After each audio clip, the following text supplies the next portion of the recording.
Greetings in the precious name of Jesus. We are happy to have you with us on Choices. Please enjoy the program.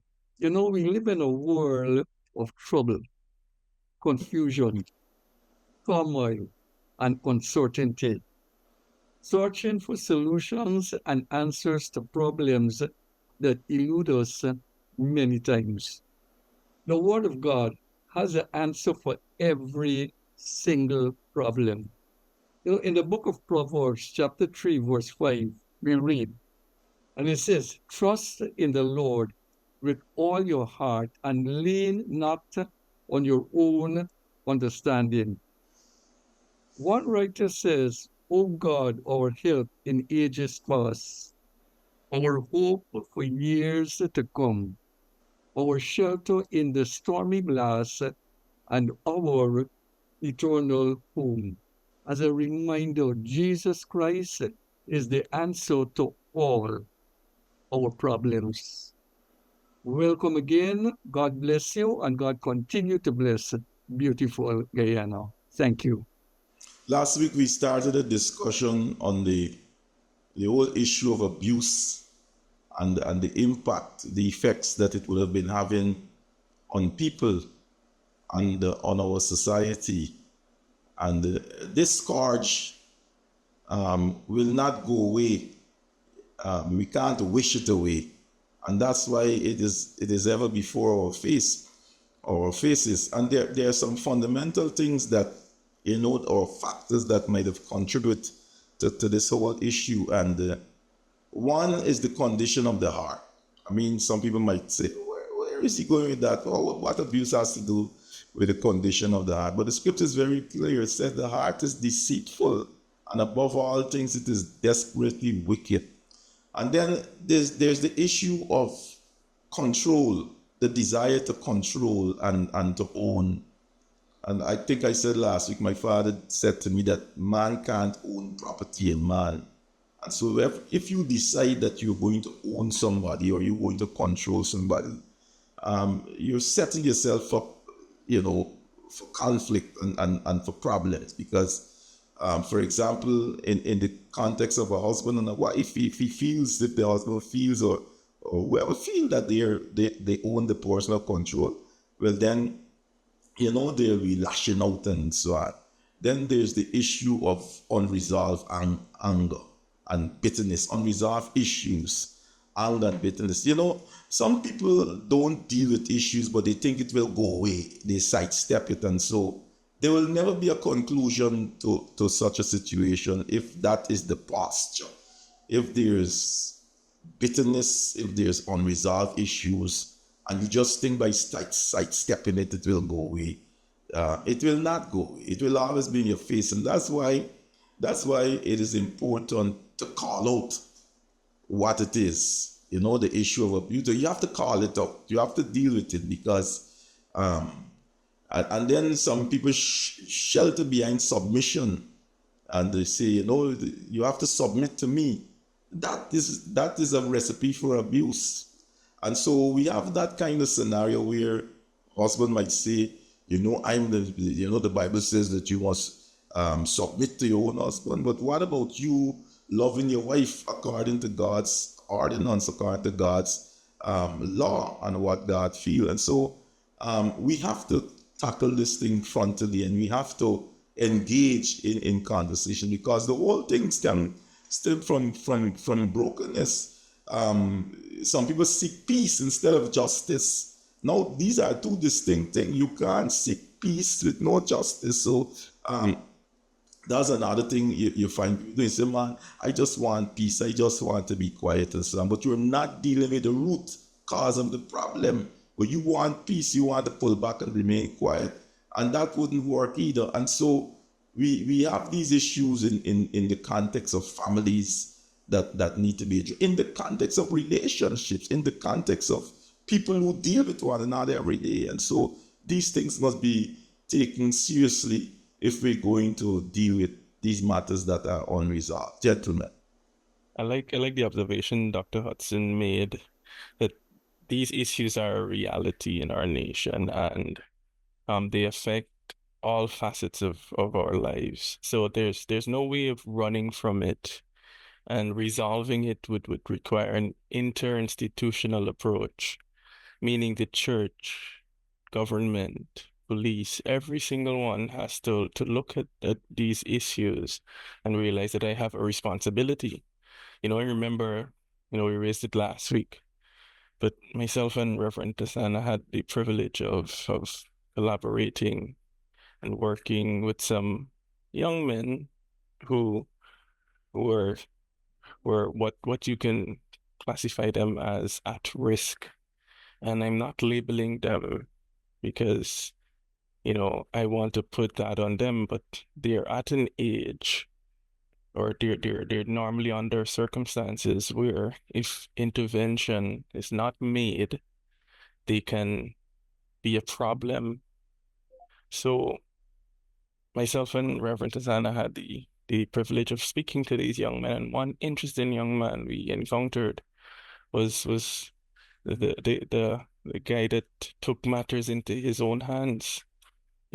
Three different men were abusing his mother, and you know, whether verbally, physically, and he saw the need to intervene, took matters into his own hands, and committed violent acts against them. And, you know, one of the interesting things that you observe from him is that he himself was not abused, quote unquote, but it was secondhand.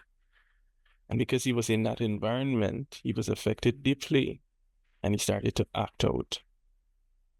And if we leave these situations unaddressed, it can become a problem. Now, if myself and Pastor Sana didn't speak hope into him, he would have been another statistic. And that is what we don't want. Statistics. You hear another young person is a criminal, or another young person committed a heinous act, or someone died. So that is why it requires our intervention. We simply cannot sit by idly and hope and wish this problem away.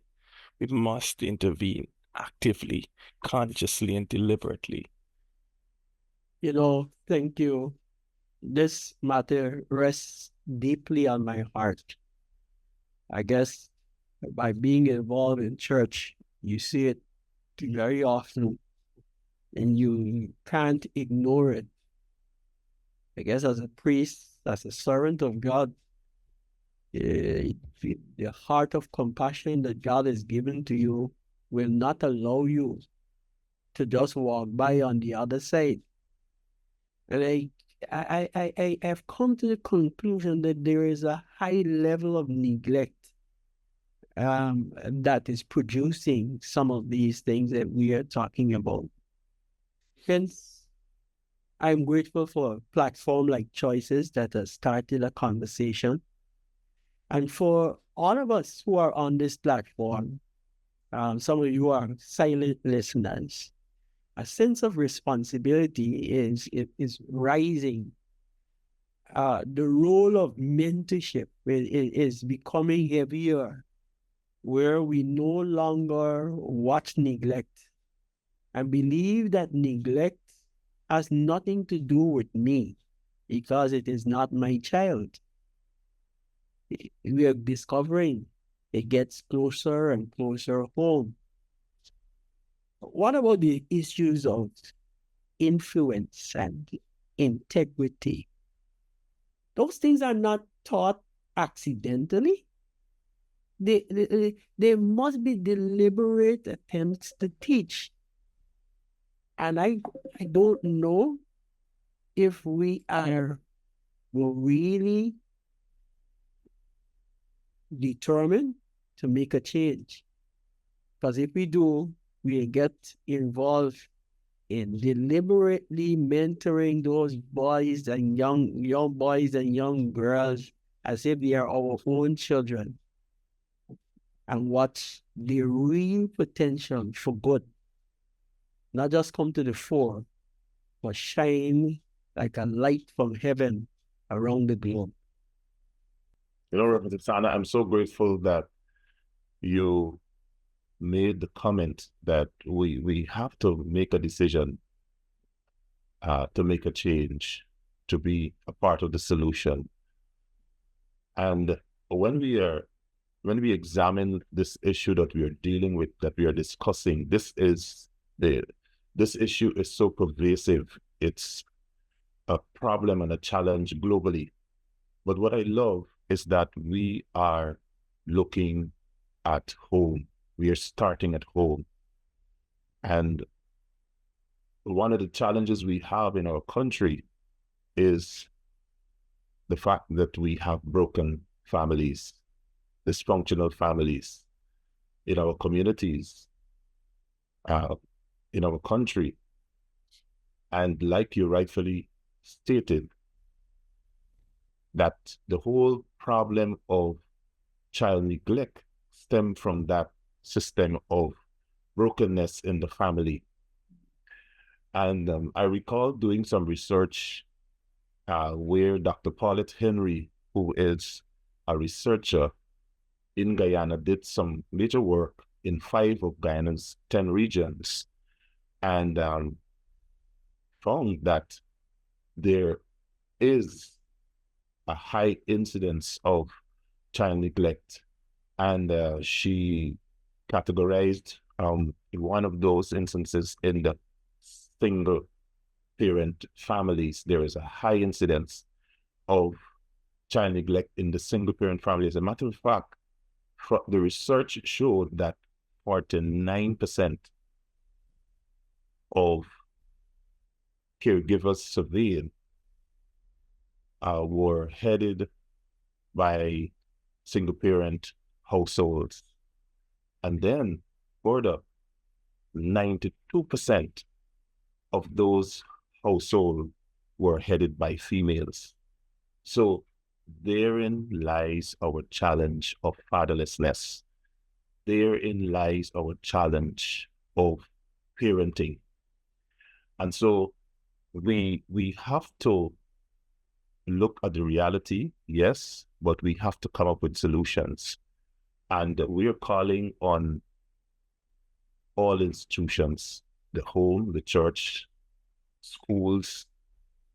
We need to find a way, especially the fathers in society, encourage especially our young men, those who have children, find a way to raise these children, be a part of their lives.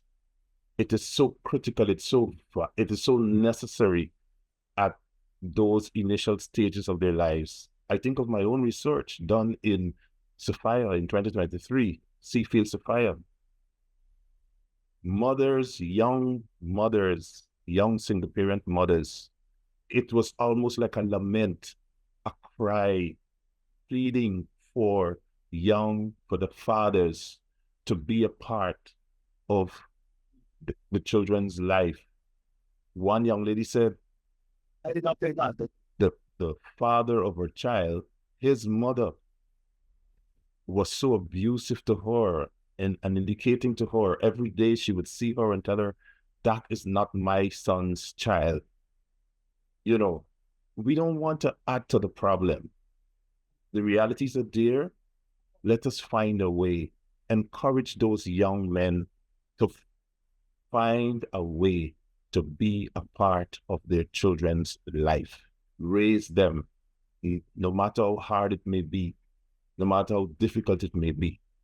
And I'm sure we will reap the benefits, not only as a community, but as a nation. We will reap the benefits of those interventions. I remember this one before, but somebody sent me a footage from some place in America about a street fight in this country. And the street fight was between women, 2 women. Now, we're dealing with, thank you, Lima, for saying we're not labeling, but we're trying to understand and trying to describe at-risk youth. How do we describe hundreds of people?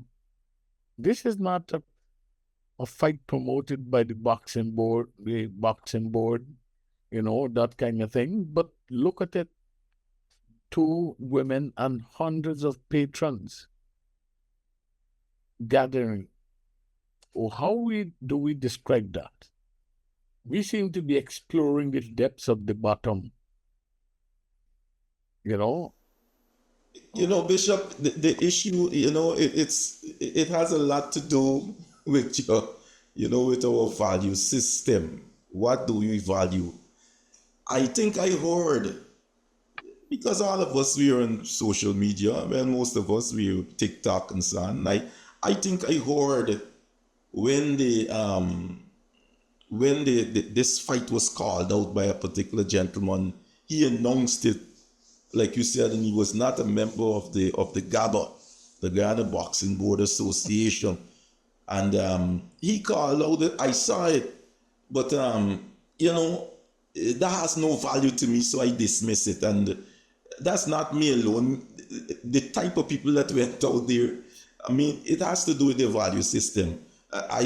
Dr. Lee, you were there. Martin, you were there. Dr. Kish, you were there. And I'm sure you probably may have seen the call out. But we didn't go because that's our value system. Our value system is different. And the sociologists will tell you that lack of parental involvement is strongly related to delinquency, juvenile delinquency. That's a whole historical thing, proven over and over again, as Dr. Paul was mentioning. And I didn't want to share this, but this morning, I took my vehicle to be serviced and I was getting a drop back to work. And I saw a young man, and I'm telling you, brothers, I've seen all kinds of things in East Ramsville, but I haven't seen something like that for a long time. This arm, you could see the bone and the flesh hanging, thick flesh. I'm telling you, I started to hold my hand like this, and the driver who happens to be Isaiah, he saw me. I said, Carl, it's like if I felt like if this chop, this chop was, I'd never see people hold flesh scope off and you seeing the bone and hanging, and he was running and crying. Of course, if you saw his condition, if you saw his condition, I don't know, because we're not labeling, but if you saw his condition, and so early morning, I don't know where the fight came or whatever, and this huge chop. You know what consoled me, because I kept holding my arm. A police vehicle was passing, and he was running up the road and hollering and crying, and he flagged down this police vehicle. Next thing you know, he was placed them by like the pick you up, throw you in the vehicle, and turn on the siren and start moving with him to the hospital. So I said he's a lucky man, because that bone looked like he could have bled to death. Now, where is his father?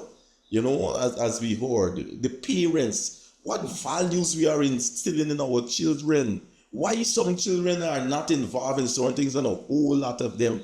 This parental involvement thing in rearing and caring, it's a powerful thing, and I don't think people begin to understand that. I even saw again, I don't want to talk too much. I saw a lady cuffed another lady in her face and burst of eye because she was talking about, if you don't want to take care of these children, let's delay the sexual gratification. The woman, and this was real, took one punch with her phone in the face of this lady, because this is the value system we want. Berkeley Stewart used to say, people want sex, but they don't want the responsibility. And we got to be brutally frank. You want to do this thing, but you don't want to take on the responsibility that follows with it. So parents need to be involved. That man who called up that fight, and the people who converge there, it's a different kind of thinking and a kind of mindset. We weren't there, but I'm sure we were. I could have jumped in my vehicle and drove to the site, but what will that do for me? How will I benefit from that kind of behavior? So we have to continue to teach and train. And lots of the struggles, these things are passed over to the church and the school, because people like to say, what the church doing? What the school doing? And nobody's dealing with the root cause of this problem. The bishop, I was recalling one time he made a statement that hurting people hurt. And I found that statement so interesting. And I've also found it to be true. Even as I make an experience or two that I also had, I work with young people. I am young, and I really believe, based on my own experiences, it's really good to be able to work with young people that I love to do so. One of the things that I found so interesting in one of the schools that I also attended, had the privilege of attending, this is one of the top 5 secondary schools in my latter years. And I remember they had a problem with a particular group. They called them the set. I know we said we're not labeled, but they said this set is in discipline and they just don't know what to do with them. So I had a privilege to speak with those students. All of them, incidentally, in that particular occasion were males. And I remember one of them said to me, "Can I call you a name?" And I said, "Tell me what it is." So, "Can I call you Ghetto Flex?" And I said to him, "Sure, if you tell me what it means." And he said, "You come from the ghetto, you come from a village where there's a lot of persons who don't know what it is to be raised by parents, but also flex. Because you came from there, you understand how to relate." And it made me smile because I recognize it doesn't matter your race, it doesn't matter where you stand in your financial scale, hurting people, irrespective of, if they're not mentored, if they're not guided in the right direction, they will retaliate. Because I've taken note, had I gone to one of the other secondary schools, which are easily labeled, we would say, "Oh, they're fatherless." But how do we respond to persons who are actually the top 5 secondary schools and they have the same issue? So the whole nature of being neglected by a parent can be found across the spectrum. And I believe one of the ways that we can continue to speak into and to initiate change is to really mentor young people. It's easy for us to label them based on how they behave, but it's another thing to really sit and to really understand what they're experiencing and what they're not allowed to speak about. Because when they misbehave, sometimes we hear, "Shut your mouth, you always." But do we actually stop to listen? I also have the privilege under my bishop to serve in another community with one of the outstations. And this is a community that is not considered a high-end community financially, but the price is the same. And so I want to really encourage us to continue to reach out to our young people, irrespective of who you are. I believe influence has a lot to do with it. I also believe there are parents who were not necessarily with the opportunity to be guided in the right direction. And so this is a cycle being perpetuated through our generations. And so we have to create systems that will not only endeavor to work with our youth, but also their parents as well, too, if we're endeavoring to make a change at every different level. And so I really want to encourage us in that particular direction, and not to label people, but to really find a space. You don't have to be on a public platform. Find a private space to be of influence to whoever is in your school. While we also want the parents to, of course, play the major role. And men, you have a lot to do. You are the leaders of the homes. Women, look at our shoulders. We were not created to lead homes, but we're forced to lead homes. That's the difference. And so the men, we ought to have a charge with them as well, too, in order to be better leaders. One of the things I want to also echo from what Dr. Hudson made observation of is the value system. I really want to echo that because, like him, we're all on social media, and I saw the public call. And in fact, I saw the post of one of the girls that were in the fight after she spent 2 nights in prison. She said she'd never do that again. There's the lesson that she learned in her 27 years. She's 27 years old. And you see, there's always a sense of regret after you get involved in these actions. And she was remorseful. No, she's involved in selling stuff. She couldn't provide for herself for 2 days because she was in lockups. So there's always a sense of regret when they commit and when the hype die down, after the social media glamour boil away. everybody else gone in their comfortable home. She had to spend a couple nights on the lock-up floor. Violence is always a double-edged sword. Two sides. Every time you push it into somebody, both figuratively and literally, there's always consequences that follow. There's always consequences that follow. Like look at the case where that man murdered almost an entire family, and the brother is still alive. And then he gone and commit suicide.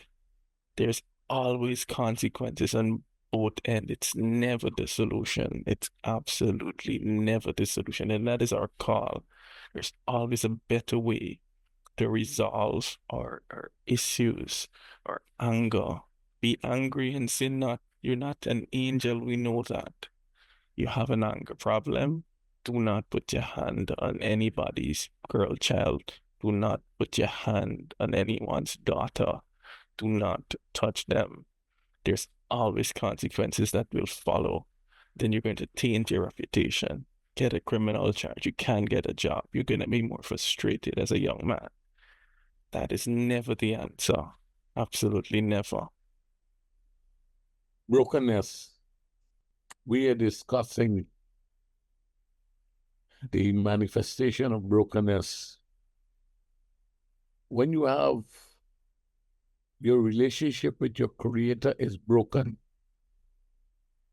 you are like a rudderless ship in an active ocean. You're drifting further and further away from the safety of the shore. When your relationship with yourself is broken, there's no peace there. When your relationship with other humans, brethren, these are frightening things. When your relationship, people who have a broken relationship with their environment are the ones who will throw a box out of a traveling vehicle. That's a manifestation of brokenness. We have all levels of brokenness. We will continue discussing this. We're not condemning you. We are telling you, you can be repaired, you can be helped, you can be assisted. This is Choices. The Lord willing, we'll see you next week. Bye-bye. We thank you for joining us on Choices today. Remember, you can join us at First Assembly, LNP Durban Street, Workmanville, Georgetown, Guyana, for any of our special services. I'm Celicia on behalf of the set, reminding you that your whole life is the sum of your choices. God bless you.